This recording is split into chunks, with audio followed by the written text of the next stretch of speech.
rated E10 for ages 10 and up.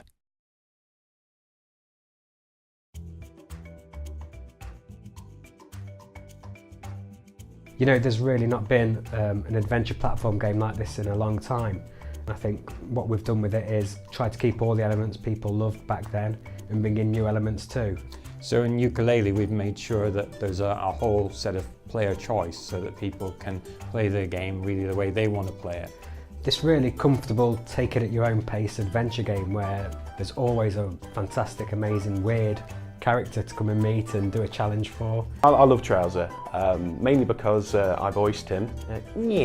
I saw his conception on Gav's post-it note with his little fez. Steve Mail's evolved the character into what he is now, but there's just a certain brilliance behind him. Okay, so one of the more interesting and unusual looking characters, and we've got plenty of those, in Yooka-Laylee is Vendy. So she's like a kind of a living vending machine. And she actually controls one of the more important systems of the game, the Playtonics. So these are unlockable gameplay modifiers where the players can fine-tune the gameplay. So yeah, it's all about empowering the players to play in their particular style. So everybody's experience of Yooka-Laylee should be a little bit different. I mean, when we begin a level, we're given a very simple design brief, and you know, in my case, I simply had make a nice level D. Straight off the blocks making this, there wasn't really a plan in place, it just developed. And so, you know, making the ice level, it goes, you know, from stage to stage to stage, you're throwing things in and all of a sudden there's that eureka moment and you think, wouldn't this be cool? This is how we could expand this. I mean, I can't go further because as it stands, it's an area we've not talked about yet, so we will let the players discover that themselves.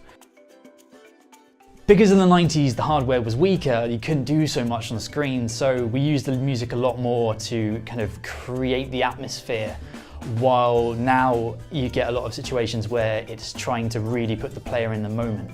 But with Yooka-Laylee, I think we've gone back to that kind of old school form where we're trying to really encapture the feel of the world in the music. I think what people should expect if they've played games that we've made in the past, they're going to feel initially very familiar. It's going to be like a case of wearing an old pair of shoes or an old pair of gloves, and everything's going to just fit and feel right.